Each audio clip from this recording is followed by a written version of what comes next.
Makanya self acceptance itu is a huge part of self love ya. Pelan-pelan seiring berjalan waktu aku belajar mencintai diri aku sendiri. Aku belajar memberikan kasih sayang ke diri aku sendiri, mendengarkan diri aku sendiri, menyayangi, mengerti diri aku sendiri.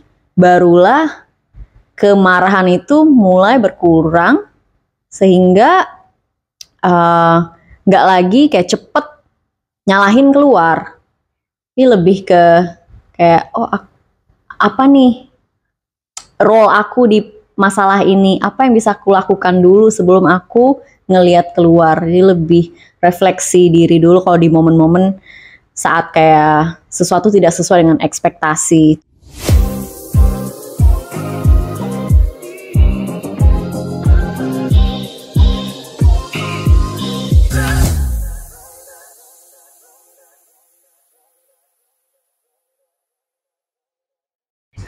Hai sisters. Oke, balik lagi dengan kami Self Love Sisters, dan kali ini kami ingin membahas tentang self acceptance atau bagaimana cara kita lebih bisa menerima diri sendiri.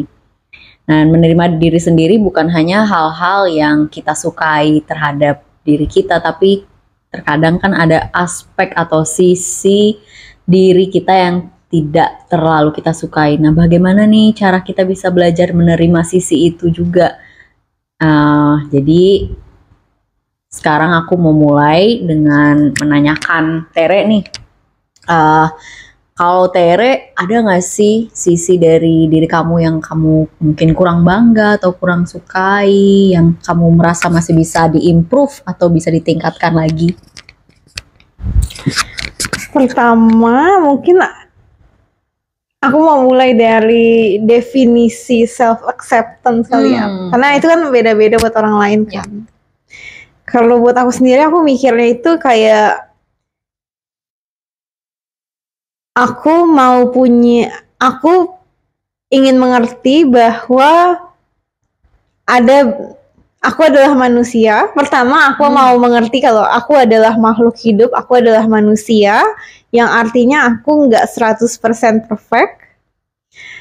Dan manusia itu adalah makhluk hidup yang kompleks, yang punya banyak aspek, yang sebenarnya nggak cuma sisi aku yang biasanya aku lihat aja, tapi ada banyak aspek dari aku yang mungkin sekarang aku belum ketahui atau belum tereksplor. Jadi penerimaan diri buat aku adalah aku tetap terbuka dan tetap punya rasa penasaran itu loh. Jadi rasa penasaran kalau kayak aku bisa aja berubah. Kayak hari ini aku pengennya di rumah aja, aku introvert, bisa aja besok aku ekstrovert dan lain-lain. Dan ya, karena aku pun ngalamin ini di tahun lalu. Aku tuh selalu orang yang mendefinisikan diri aku sebagai orang yang pemalu. Jadi kayak selalu diem, which is true di satu sisi. Cuma di saat aku belajar terbuka, aku jadi bisa melihat sisi diri aku yang lain. Kalau ternyata aku pun suka untuk bersosialisasi, aku suka sharing kayak gini. Dan di saat aku stop labeling diri aku sebagai orang yang pemalu, aku pun mulai bisa melihat aspek diri aku yang lain dan mulai menerima aspek diri aku kalau aku tuh nggak pemalu. Aku suka untuk sharing, I like to stand up for myself, dan sampai sekarang aku masih belajar untuk melakukan itu gitu. Itu kamu ada nyebutin dulu kamu merasa kamu agak pemalu gitu kan ya? Mendefinisikan diri aku sebagai orang yang pemalu. Gitu.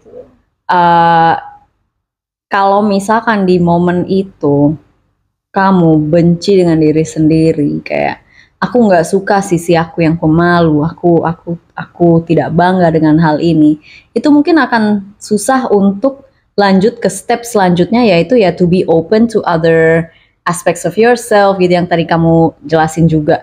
Jadi karena kamu menerima itu, oh ya udah di saat ini sisi inilah yang sedang aktif, ya udah kamu terima, kamu belajar mencintai itu. Dari situlah ada kesempatan-kesempatan lain yang membuat kamu, oh aku mau growing di hal ini nih, aku mau growing di hal ini. Jadi penting untuk kita menyadari bahwa diri kita yang di saat ini sekarang itu sementara, ya kan. Bisa aja ada hal-hal lain yang membuat kita berubah sedikit, dan mungkin nggak berubah sifat 100% ya, bukan, tapi kayak jadi lebih ya sikap-sikap sehari-harinya jadi agak sedikit berubah. Dan di momen sekarang ini, yang sisi personality yang kita punya ini sekarang, itu bagaimana cara Tere, oke lah, anggaplah di contoh kamu, dulu kamu mendefinisikan diri kamu sebagai orang yang pemalu. Bagaimana cara Tere menerima sisi dirimu yang pemalu waktu itu, supaya bisa lebih terbuka ke hal-hal lain, lebih terbuka sharing, atau keluar, atau komunikasi dengan orang lain. Kalau pertama aku belajar untuk stop mendefinisikan sesuatu yang kita punya itu sebagai positif atau negatif. Jadi kayak pemalu itu tidak bisa didefinisikan sebagai hal yang positif atau negatif. Bisa aja di posisi ini pemalu itu positif, di posisi ini itu negatif. Jadi kayak pertama aku belajar untuk jadi netral sama diri aku. Jadi kan ya aku netral, aku berusaha untuk berpikir positif, aku jadi bisa untuk menerima ini. Dan di saat aku melihat ini sebagai sesuatu yang netral, aku pun stop mendefinisikan diri aku sebagai aku orang yang kayak gini. Jadi dari sini aku jadi lebih bisa terbuka gitu, dan lebih bisa untuk pelan-pelan mendorong diri aku keluar dari zona nyaman aku. Jadi kayak aku coba deh untuk bersosialisasi, aku coba deh untuk bikin podcast, aku coba deh ini, dan ternyata di saat aku coba, wow ternyata aku suka ini, ternyata ini enjoyable ya gitu. Berarti step penting buat kamu adalah untuk mencoba melihat diri kamu atau aspek di diri kamu sebagai hal netral. Dari situ baru bisa lebih terbuka akan kesempatan-kesempatan lain di luar sana. Oke. Nah, tips bagus banget sih itu, aku setuju. Cuman gimana nih untuk orang-orang lain yang memang punya sifat, ya oke lah kalau misalkan kita tidak melabel ini sebagai positif atau negatif, tapi sifat ini sebenarnya melukai orang lain, itu menyakiti orang lain, membuat orang lain menderita. Mungkin nggak harus secara fisik ya, tapi secara mental, secara emosional. Kalau misalkan kita pemarah, pemarah itu kan sebenarnya agak susah mau dilihat sebagai netral ya, karena karena orang lain di sekitar kita terpengaruh dengan hal itu yang membuat mereka jadi takut dengan kita atau terintimidasi dengan kita. Jadi mereka tidak berani untuk jadi diri sendiri kalau di sekitar kita, misalkan kita memang punya anger issues atau dan lain sebagainya. Contoh aja sih. Jadi mungkin ada beberapa sifat yang mempengaruhi orang lain di sekitar. Nah itu yang agak susah nggak sih buat mulai dari self acceptance dari situ. Kalau misalnya mereka sebenarnya sadar, aku tahu aku punya masalah ini. Bagaimana nih cara aku mau berubah? Bagaimana pertama tahap aku menerima diri aku sendiri yang sekarang, yang jujur mungkin mereka nggak terlalu bangga gitu dengan hal itu. Mereka sadar, cuma susah step awalnya. Nah itu yang tricky ya sih. Pernah nggak ada kejadian kayak gitu? Mungkin nggak di hidup kamu, mungkin di hidup orang sekitar. Pernah nggak sih dengar yang seperti itu kisah? mungkin percaya nggak percaya, dulu pun aku mendefinisikan diri aku sebagai orang yang pemarah, Oh ya. yang super emosional, yang kayak super moody. Menurutku bagian dari self acceptance adalah memahami lebih baik dan lebih dalam tentang diri kita sendiri, termasuk mengembangkan kecerdasan emosional. Jadi kayak kalau aku dulu aku mendefinisikan diri aku sebagai orang yang super emosional, yang kayak gampang marah, gampang emosi dan lain-lain, dan aku melihat itu sebagai hal yang negatif. Dan di saat itu aku benar-benar nggak tahu banget caranya berubah gimana sih, padahal aku nggak suka aspek diri aku yang ini. Nah, ada di satu titik aku belajar kayak nonton podcast gitu-gitu, mulai tertarik sama pengembangan diri gitu. Jadi kayak aku istilahnya kayak lebih belajar psikologi, gimana sih caranya jadi sehat, gimana sih caranya bisa handle emosi lebih baik dan lain-lain. Dan lama-kelamaan sedikit demi sedikit, nggak langsung berubah 100%, aku pun jadi lebih bisa menahan amarah itu. Jadi aku tuh mengeksplor cara-cara agar aku bisa lebih punya kontrol terhadap amarah aku. Contohnya kayak aku journaling, aku meditasi, yoga gitu-gitu. Nah dari sini aku pun kayak pemahaman, karena berkat aku belajar, aku lebih punya pemahaman tentang manusia lebih baik gitu. Jadi kayak misalnya ada orang yang bersikap negatif ke aku, kayak marah dan lain-lain, kayak teriak gitu. Dulu aku tuh reaktif, jadi aku pasti akan reaksi marah juga gitu. Cuma karena aku belajar sekarang, kayak aku lebih bijak lah. Karena aku bisa memahami orang ini juga gitu. Karena pertama aku memahami diri aku. Aku pun jadi bisa reaksi dengan, maksudnya kayak nggak reaktif sama dia gitu. Lebih kayak kasih empati lah istilahnya lah ya. Benar-benar. Karena kamu pernah di posisi itu dulu. Jadi sekarang kamu ngelihatnya dengan kacamata yang berbeda. Wah, aku sebenarnya kasihan sama kamu karena itu sakit. Marah itu sebenarnya melukai diri sendiri juga gitu. Yang aku pahami adalah, dan pemahaman yang penting juga, pola pikir yang penting juga, gimana orang bersikap sama kita itu adalah cerminan dari dirinya sendiri, bukan dari benar. Kadang kan mungkin ada frase kalau kita nunjuk orang itu sebenarnya ya 4 jari menunjuk ke kita, 1 jari menunjuk ke mereka gitu loh. Jadi sebenarnya kalau kita marah atau blaming ke orang itu sebenarnya ya masalah kita sendiri gitu. Jadi bagus kamu bisa ngerefleksi ke diri sendiri di masa lalu yang pernah terjadi di diri kamu, belajar dari hal itu gitu. Kalau aku sendiri sih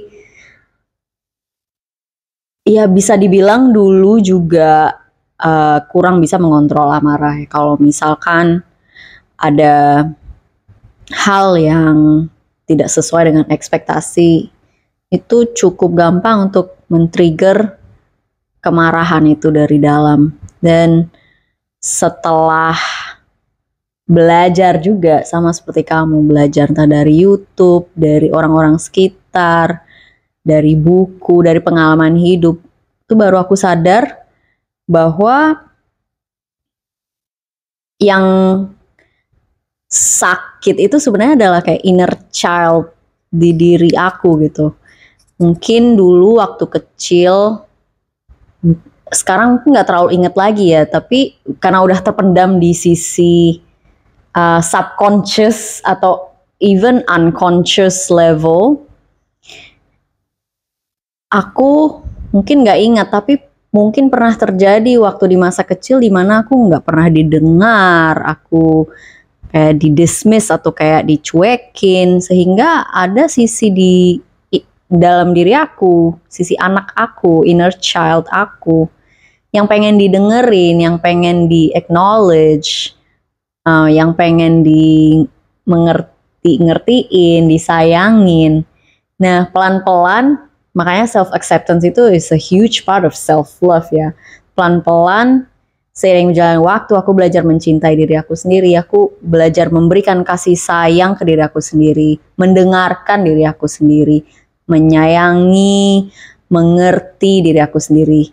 Barulah kemarahan itu mulai berkurang, sehingga nggak lagi kayak cepet nyalahin keluar.